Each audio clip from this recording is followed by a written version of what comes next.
Greetings once more! Welcome to the Dracovin Empire! Are you ready to dive back into the worlds of Golarion, the setting for the Pathfinder role-playing game system? Because today, we're heading back to Tian Xia, and we're going to be learning about the water surrounding it.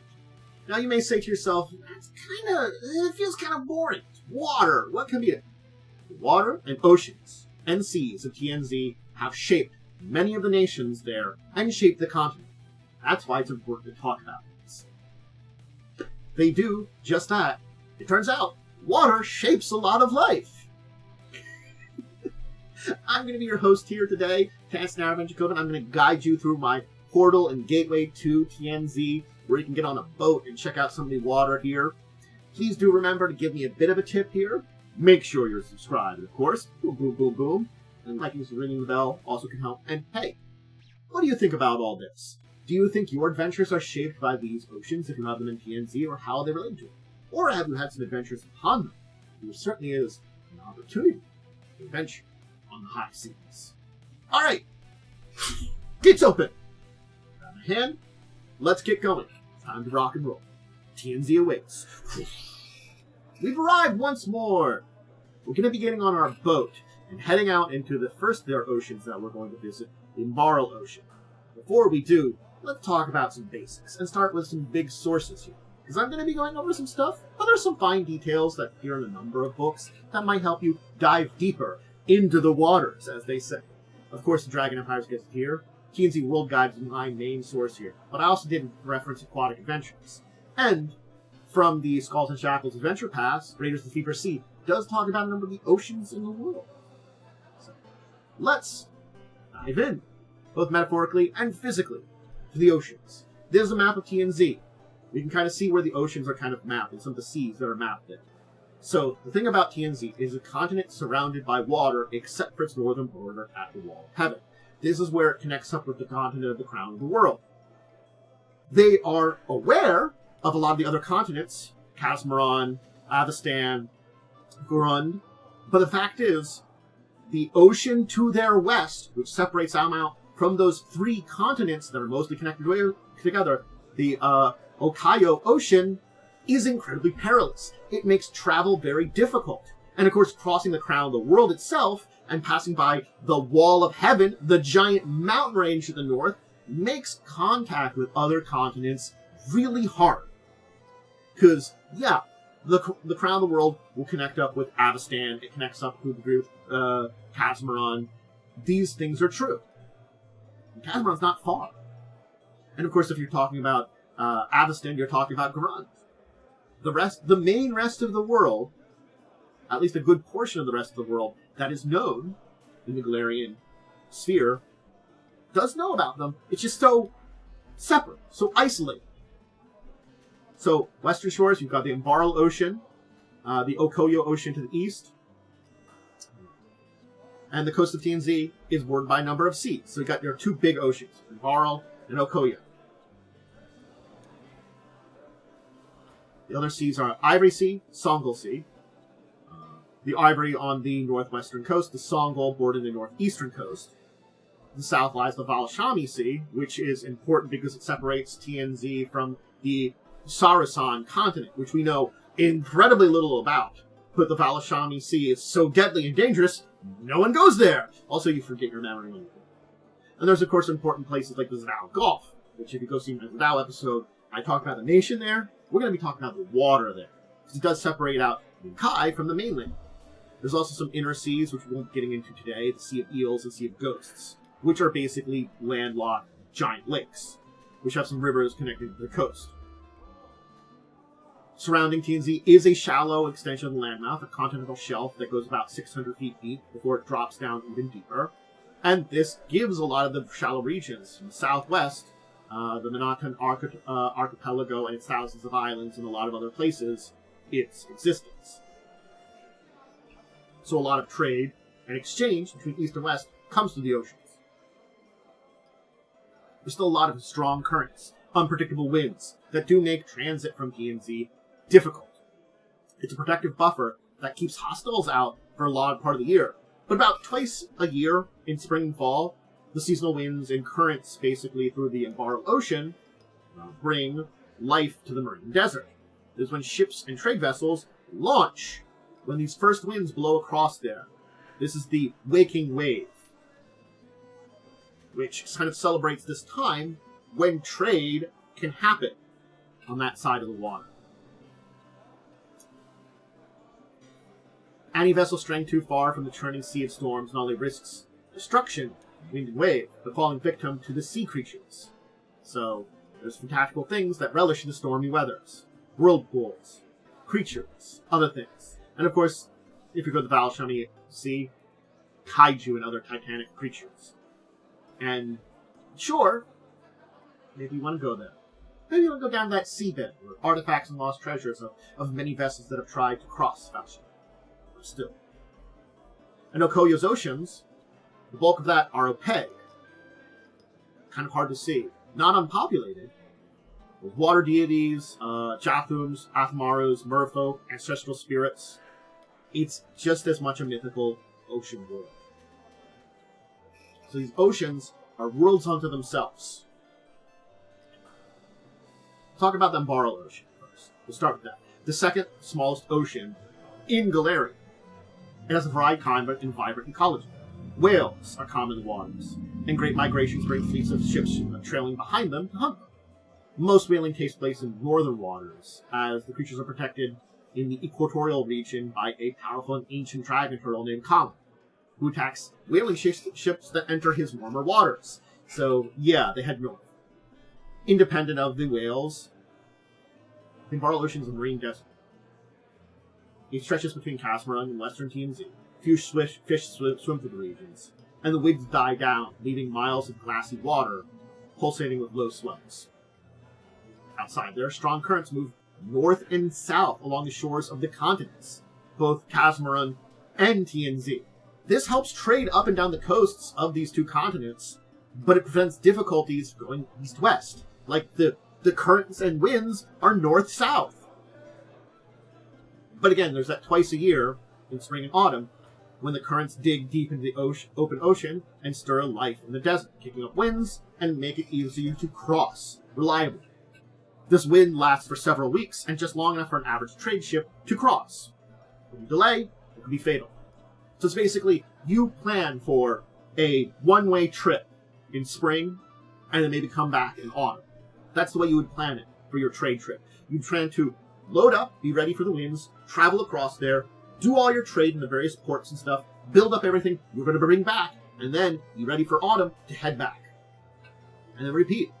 Those would be major trading vessels that are happening in this region. If you delay, it could be fatal. Rich trade guilds will pay for weather workers to journey with their ships crossing the ocean on Yachima's wing.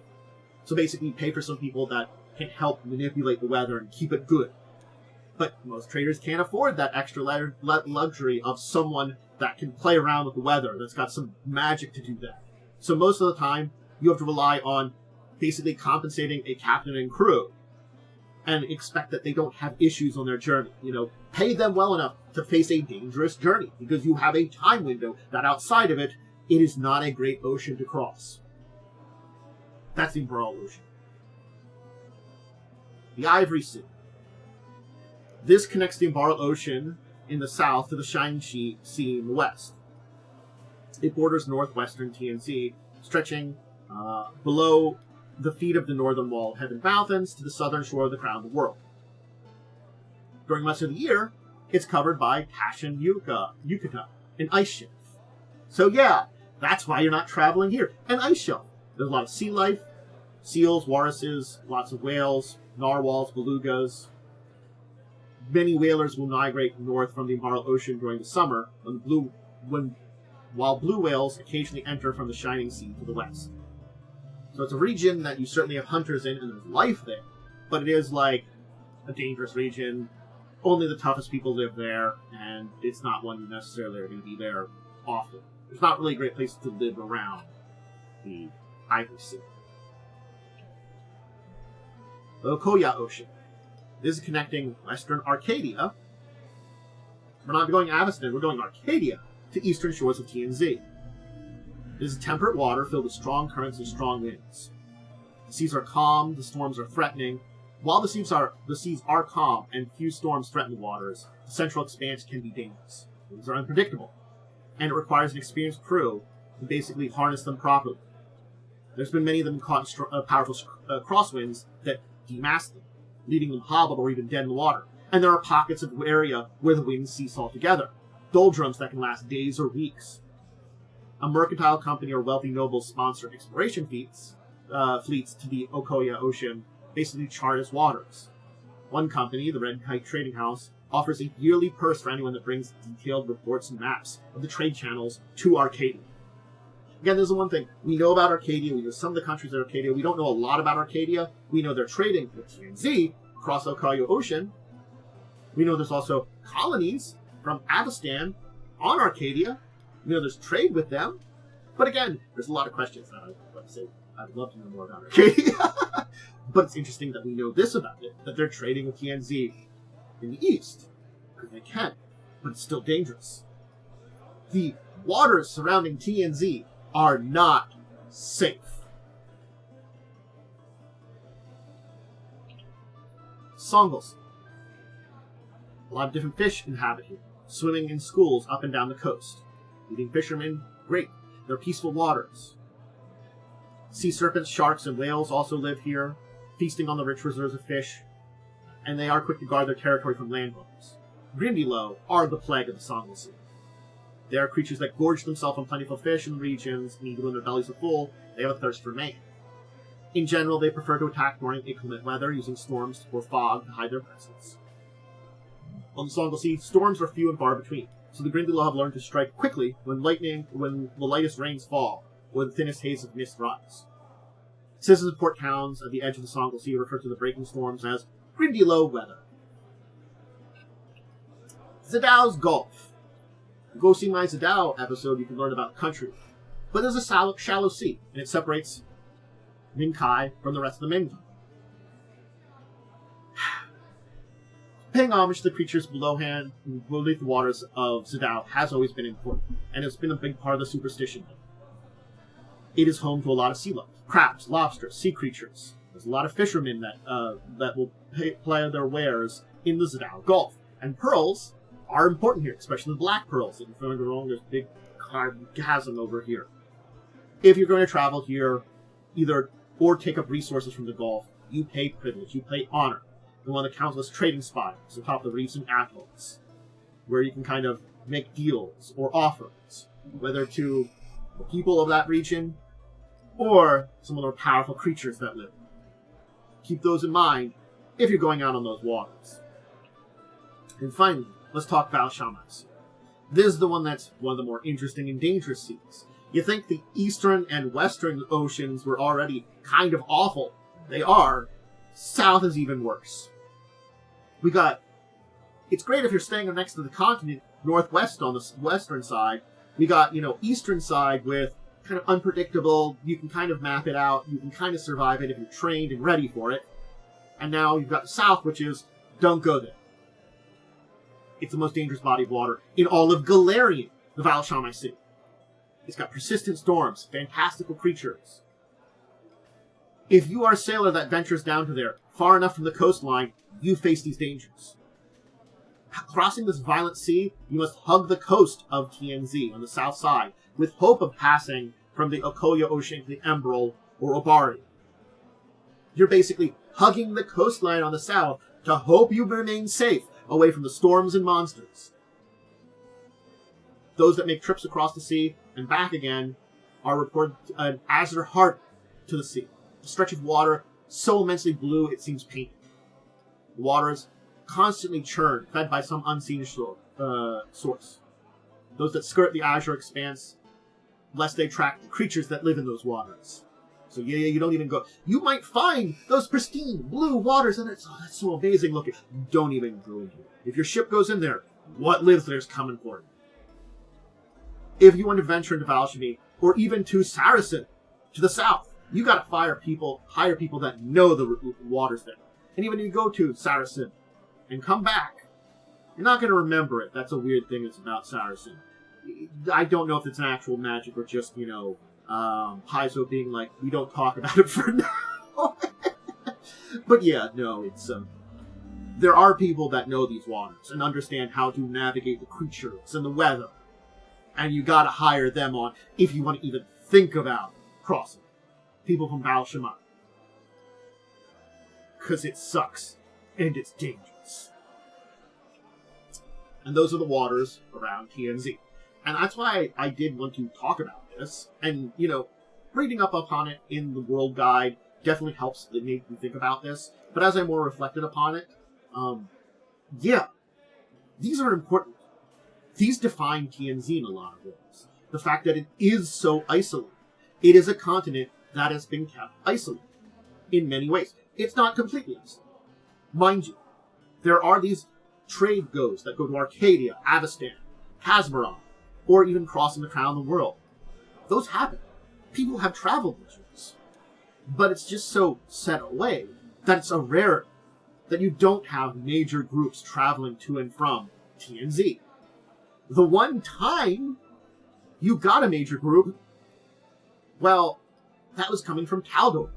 Their expedition that led to the heart of it. That's led to the, basically, settling of Linvarin. Because they showed up, basically got involved in a bunch of crap that was going on there, after they weren't going back, after going their one way, and basically settled down, and made a nation out of what was going on post-Wow. That is one of those times you can say, well, people showed up and kind of invaded. Well, they got involved. And they ended up helping out / conquering an area and making a nation out of it. And they've grown into something different. Definitely. But it's just this interesting story of how difficult it is for anybody or anything to go through. And it required extreme measures of, hey, Lungwa just fell. Everything's in chaos for it to actually matter. When big empires or nations are solidified, yeah, that's not going to work. It's not going to fly. You're not going to get people coming in. It's a continent that is set apart in a lot of ways, and is uniquely itself. It still is connected with the world, but it's just separated just enough to develop a lot of its own ways of doing things, its own identity in a very unique and interesting way. I think it's what makes TNZ such a fascinating continent, and I'm so glad they put together this huge book all about it that talks so much of it. And we do that for Arcadia. Or, Cyrus. I would love to see more about this place. The southern reaches of Garun. Give me another big Casmer. Give me something other than Avestan. Please. Give me another book like this. It's wonderful. It shows so much great and interesting information and expands upon the world. People. Glad you learned about these oceans with me because they're part of it. We talk about trade, we talk about connections. That'll be it for today. I hope you enjoyed diving into the oceans TNZ. As I said at the beginning, fascinating, and I do define TNZ in many ways. If you want to see more stuff like this, you can join me live over on Twitch, where I do videos like this. I record them. I have live plays of TTRPGs, my current one being Fall of Abenswell, Wednesdays at 8. It's a Pathfinder 2nd Edition game. I also do talk show kind of things with friends, discussing tabletop, Saturdays at 6. We dive into news of the week and interesting discussion topics in the tabletop world. I highly recommend that one. Definitely should check that out. And if you can't see any of these live, though, you can always catch all my tabletop stuff over on the YouTube side. All my tabletop stuff ends up on YouTube. That's where it goes. I do some other things over on Twitch, gaming with friends, chatting, but all the tabletop stuff gets uploaded onto YouTube. That's where it is. I'll probably do a VOD channel for everything else at some point in time. Maybe if your VOD channel's already up, it means how long ago I did this video. Ha ha ha. I do have social media linked below where you have updates on my schedule, whether I'm live or uploading stuff, and you can check that out. Or life updates too. Anyway, I'm going to go. Thank you all for joining me. And until the next time, we dive into Golarion, or somewhere else in the world, or somewhere else in tabletop. I bid of all of you out there a deep and life. Farewell.